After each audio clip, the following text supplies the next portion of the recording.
I'm Will. I'm 26. I'm from the UK, and I'm here for my mum Ronnie, who's living with young onset Alzheimer's disease. She was diagnosed 9 years ago. My sister's been a primary carer for the last 9 years. Hey guys, my name is Lucas. I'm from Madison, Wisconsin. I'm 20 years old. My father had Alzheimer's. So, Luke, we're here to talk about stigma. So, I guess we'll start with what do you think the definition of stigma is? I think it's somebody's unknown like assumptions or bias that they might have against somebody without actually realizing. And yeah, like it could be sort of like an ignorant or yeah, like, it could be like an ignorant sort of point of view in a way. So, all those words don't feel like a positive thing. It's not a good thing then. No, no, not exactly. So, I've just popped it into Google, and it says that stigma. It is a mark of disgrace associated with a particular circumstance, quality, or person. But I think the word disgrace there describes the feeling a little bit. I've never known a positive version of disgrace. If you were trying to describe it to a friend or how it feels in a different word or come up with a different word for stigma, what would that be? I would say it's somebody who's very judgmental, someone who just like judges everything and everyone without sort of knowing the full picture, um, and just wants to have an opinion on something. What sort Used of feeling do before. you get when you feel stigma? I suppose in a strange way, like have you ever had it where you've been walking and you tap your pocket and you're looking for your phone and it's not there? There's like an immediate worry or panic in your stomach. There's something about Yeah, that uneasy, that feeling that this idea of people around me are judging someone I care about, or I think they say anxiety is worrying about something that hasn't happened, but you feel the feeling as if it is happening. And it's like, to me, stigma or that judgment is, yeah, I think all eyes are on us, they're judging us, but there's no way of making them not judge. So yeah, it makes you feel a bit yeah, like uneasy, like I've lost the phone out of my pocket, but a bit more yeah, intense. Did you have any examples of how stigmas showed up? yeah. I mean, so many, but like one that I would say is that yes, I played basketball when I was younger, and so when like it's like after the games when like the parents would talk to the other parents, like the parents would talk to the coaches.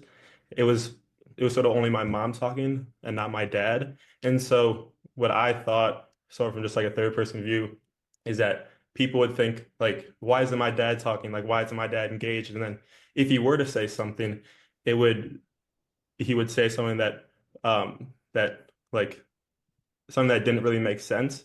And so then it's just it's just sort of adding on to this like nightmare that that I've created in my own head. But yeah, for sure, just at basketball games in public, um, yeah, those are my hardest stories. I think what you said there about third person clicked for me. I'm trying to read the minds of the people around us in a situation, and it's like I'm almost watching from over my shoulder, like what I think they're thinking about what's going on. My kind of, I suppose, example of stigma, I find public transport's always like, always, I've never had a good experience of public transport like trains with mum, where, often you'll try and book assisted travel where they help you with the wheelchair or put a ramp so you know you've got a spot.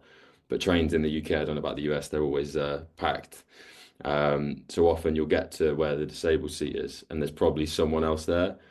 And mum can walk, but she'll use the chair to conserve energy. So it's like mum will want to, she's adamant that she wants a seat. So then she might want to stand up. And then I'm immediately worried of how that looks. My perceived judgment is this fake? And then the challenge with dementia is it's an invisible disability.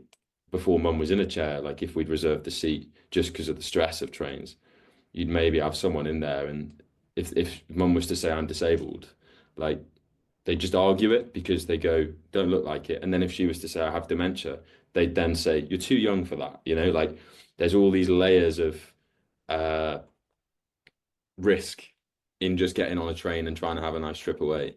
Just by trying to get her on a trip to go somewhere, there's a lot to think about, like, where we're getting off, what the changes are, all that sort of stuff. So to then think that we're going to have to sit with these people that we might have had an argument with for the next few hours or whatever, it's yeah, a lot of overthinking, which just Yeah. never feels comfy. How then do Um, you get through that point of sort of, yeah, like a sort of uneasy and then of that anxiety of people looking? How do you get through those instances?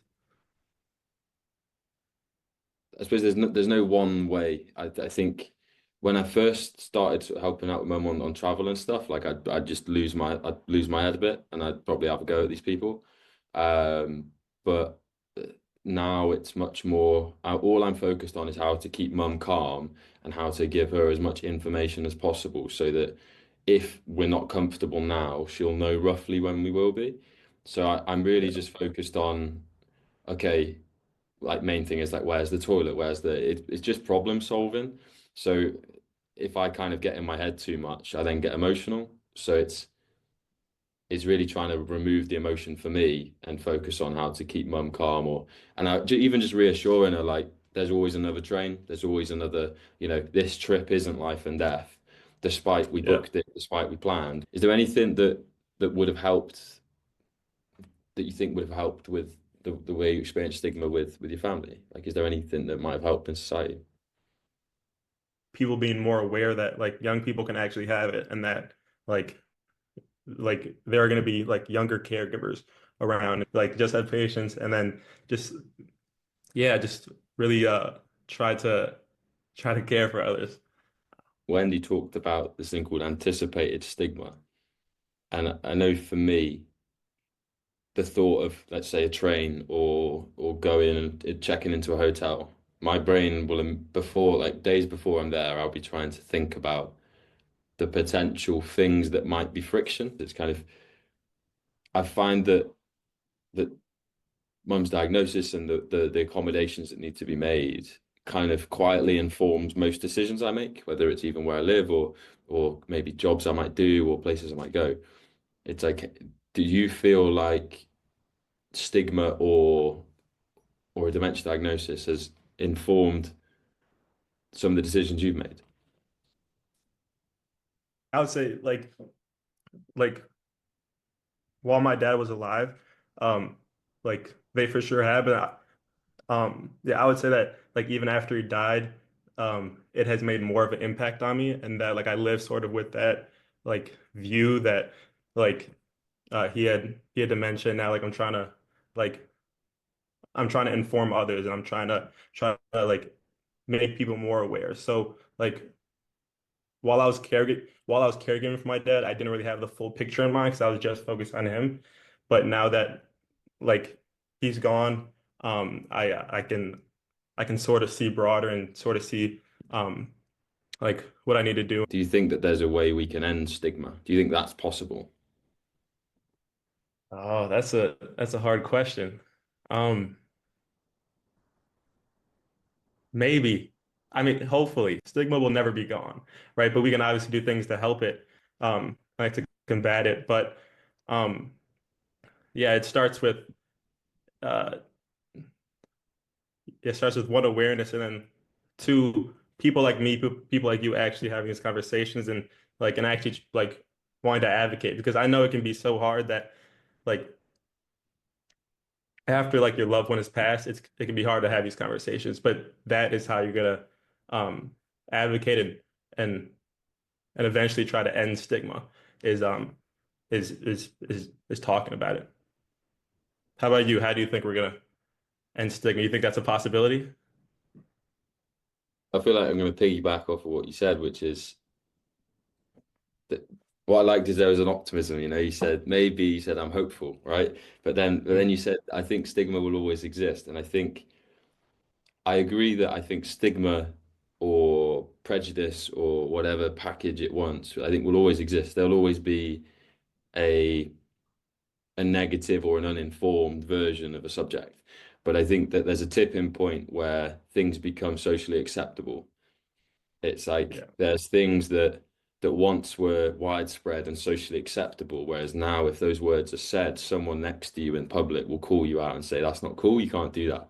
And I think there's almost a social policing that happens once awareness or these aspects of advocacy or just information, that means, I suppose, the weight of stigma or the frequency of it interacting with someone's life will be much, much less.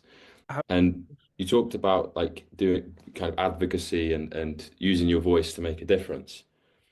So what do you hope from doing things like this? what I hope, what my big uh, audacious goal is that everyone in the world will know what dementia is and how it affects um, not only the person who has it, but the whole family. Um, um, and how if we help now, we can really um, hopefully see a lot of change in the upcoming years or decades. Thank you. And I think so, I suppose in summary, we've spent a bit of time going sort of in and around the word and an idea of stigma. I think we both agree it's not a nice thing. It's not a thing we want to see more of. We definitely want it to be reduced wherever possible. And we think that the way that can be done is largely through education and understanding, people knowing a bit more about what we're experiencing to make it happen a bit less.